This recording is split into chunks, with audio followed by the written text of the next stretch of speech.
अच्छा, थोडं खाली बसा प्लीज, खाली बसा.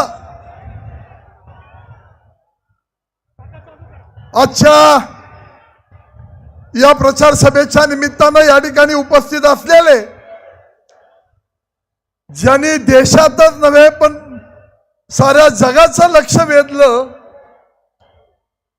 असे उत्तर प्रदेशचे मुख्यमंत्री योगी आदित्यनाथजी, ज्या मोदी साहेबांच्या संकल्पनेतून त्यांनी प्रभू रामचंद्राच्या मंदिराची उभारणी केली.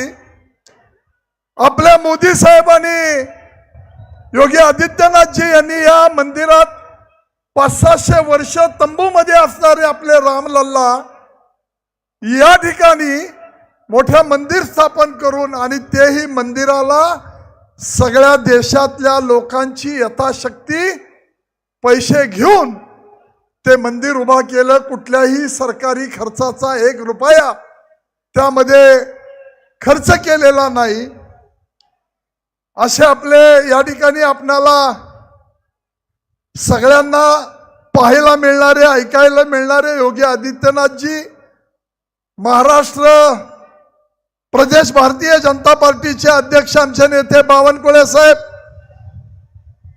एक मंत्रिमंडळातील मंत्री गुलाबराव पाटील साहेब, आपले पालकमंत्री सुरेश भाऊ खाडे, सगळे सुधीर दादा आमदार, पृथ्वीराज बाबा माजी आमदार, आपले गोपीचंद पडळकर साहेब आणि भारतीय जनता पार्टीचे सगळे मातब्बर नेते, माझे सहकारी आणि व्यासपीठावर उपस्थित असलेले, बाबांना भेटायला आलेले काही महंत,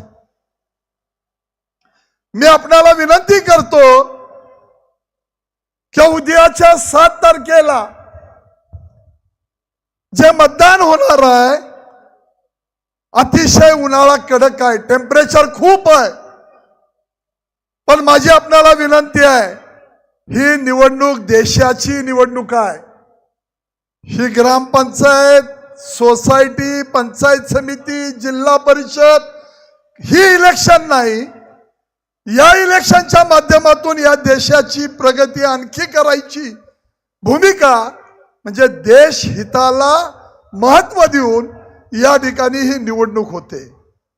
आदरणीय मोदी साहेब 10 वर्षामध्ये जी अर्थव्यवस्था आपली 11व्या स्थानावर होती ती 5व्या स्थानावर आणली. उद्याच्या 2 वर्षामध्ये ती 3ऱ्या क्रमांकावर येणार आहे, आणि त्याचा प्रचंड फायदा हा भारत देश महासत्ता झाल्याशिवाय राहणार नाही. ही बंधू भगिनींनो, मी तुम्हाला खऱ्या अर्थानं विनंती करणार आहे. मला या ठिकाणी निवडणुकीच्या निमित्तानं थोडकेसे आपलं बोललं पाहिजे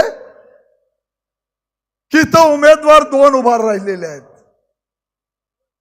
एक महाविकास आघाडीच्या माध्यमातून असलेले उमेदवार पैलवान चंद्रहार पाटील आणि दुसरे अपक्ष उमेदवार विशाल पाटील, ज्यांना आयुष्यभर घरात खुशाली केली, सगळ्या संस्था मोडल्या, सांगली साखर कारखाना, वसंतदादा जिल्हा दूध संघ, सोनी कारखाना, प्रकाशाग्रह, वसंतदादा मका प्रकल्प, भारत सूतगिरणी, अहो एक ना अनेक उद्योग ह्या माणसांनी मोडून खाल्ले. तिथल्या कामगारांना देशोधडीला लावलं आणि त्यांची फंड आणि ग्रॅच्युटी देताना सुद्धा कमिशन खाल्लं. आज ते बळ जरा आपल्याला वेगळ्या पद्धतीने पुढे यायला लागले. आमच्या घरावर अन्याय झालाय. अरे बाबा, तुझ्या घरामध्ये 12 वेळा खासदारकी होती, तुझे आजोबा 4 वेळा राज्याचे मुख्यमंत्री होते. काय ह्या जिल्ह्यासाठी योगदान झालं तुम्ही पुढच्या पिढीनी, हे हिशोब द्यायला पाहिजे. आणि आमच्यावर अन्याय झाला. सगळ्या दुष्काळी पट्ट्यामधल्या खानापूर, आटपाडी, कवठेमंकाळ, जत, तासगावचा पूर्व भाग, मिरजचा पूर्व भाग हा सगळा पाण्याविना वंचित होता. या लोकांच्या पिढ्यानपिढ्या दुष्काळाच्या खाईमध्ये गेल्या. 2-2, 3-3 डुया पाणी मागत राहिले. यांना पाणी आणता आलं नाही. ही निकम्मी माणसं होती. परमेश्वराच्या कृपेने आणि तुमच्या आशीर्वादाने मला 2014 साली या जिल्ह्याचा खासदार म्हणून काम करण्याची संधी मिळाली।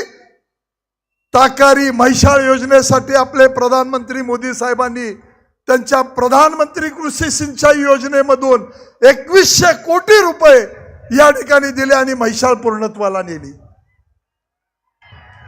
टेंबू योजनेला गडकरी साहेब त्यावेळी त्या खात्याचा थोडे दिवस त्यांच्याकडे कार्यकाळ होता। प्रधानमंत्र्यांना भेटलो, प्रधानमंत्र्यांनी सांगितलं गडकरी साहेबांनी त्या ठिकाणी 2-3 हजार कोटी रुपये आपल्या पश्चिम महाराष्ट्रासाठी दिले, त्यातले 1205 कोटी आपण टेंबूला आणले। डायरेक्ट पैसे अनुशेषाच्या बाहेर जाऊन पैसे आणल्यानं सगळेच्या सगळे पैसे आपल्याला खर्च करता आले। मित्रांनो, काय अवस्था होती, नॅशनल हायवे एक नाही 5 नॅशनल हायवे आपण या जिल्ह्यातनं गडकरी साहेबांच्या माध्यमातून प्रधानमंत्र्यांच्या आशीर्वादानं या जिल्ह्यातून नॅशनल हायवे 5 नेले आपण। रेल्वेचं दुपदरीकरण 25 वर्षाची मागणी होती, दुपदरीकरण केलं, इलेक्ट्रिफिकेशन केलं। मिरज रेल्वे स्टेशन आणि सांगली रेल्वे स्टेशन याला 300 कोटी आणि 200 कोटी रुपयाचा निधी मंजूर करून आचारसंहिता संपली की कामकाजाला सुरुवात होईल।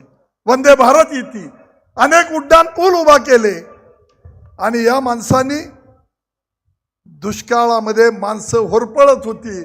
2019 साली हा माणूस उभारला होता। 5 वर्षामध्ये कुणाला भेटले, तुमच्या प्रश्नासाठी कुठलं निवेदन दिलं, कुठला मोर्चा काढला? मधी एवढा दुष्काळ आपल्या पुढं आवासून उभा राहिलाय, कोयनेचं पाणी सोडण्यासाठी काही अडचणी निर्माण झाल्या, आम्ही अंगावर माणसं घेतली। जिल्ह्यातल्या शेतकऱ्यांना जनतेला वाऱ्यावर सोडायचं नाही, ही तुम्ही दिलेली खासदारकी तुमच्यासाठी पणाला लागली तरी बेहत्तर, पण तुमच्याशी इमान राखणारा हा संजय पाटील आहे। आता मला वळायचं आहे ते या ठिकाणी हा महाराष्ट्र आहे, महान राष्ट्र आहे म्हणून महाराष्ट्र आहे। याच महाराष्ट्राने शाहिस्तेखानाची बोटं कापली, शाहिस्तेखानाची बोटं कापली, अफजल खानाचा कोतळा काढला। अशा मोगलांना पळवणारा आणि या महाराष्ट्रानं औरंगजेबाची महाराष्ट्रानं कबर इथं खोदली, त्या माणसाला हा महाराष्ट्र अशा पद्धतीनं मोदी साहेबांनी प्रधानमंत्री मोदी साहेबांनी आपले योगी आदित्यनाथजी अतिशय कणखरपणाने हा देश पुढे नेण्याचं काम करतायत। मी आपला अधिक वेळ घेणार नाही कारण बाबांना इथून पुढे आणि जायचं आहे, पण मी विनंती करणार आहे उद्याच्या 7 तारखेला तुम्ही सगळ्यांनी विचार केला पाहिजे, कुठेतरी सोशल मीडियामधून वेगवेगळ्या भूमिका पाठवणं आणि या निमित्तानं लोकांची दिशाभूल करणं, मी केलेल्या 10 वर्षातल्या आणलेल्या विकास निधीचा आणि त्यांच्या घरात 35 वर्ष असलेली सत्ता याचा हिशोब केला तर माझ्या 5% पैसे यांना विकास निधीसाठी आणता आले नाहीत। तुम्ही सगळे मायबाप तुमच्या आशीर्वादाने हे मला मिळालं, हा पाप पुण्य मानणारा मी संजय पाटील कार्यकर्ता आहे। उद्याच्या 7 तारखेला कमळासमोरचं बटन दाबा आणि मोठ्या मताधिक्यानं मला विजयी करा एवढ्या आग्रहाची विनंती करतो। 2-3 दिवस राहिलेत, प्रचंड प्रयत्न करा, दिशाभूल करण्याचा प्रयत्न होतोय, ही निवडणूक निखराची करून मोठ्या मताधिक्यानं विजयी करा एवढी आपल्याला आग्रहाची विनंती करतो आणि या ठिकाणी थांबतो। जय हिंद, जय महाराष्ट्र। हॅलो।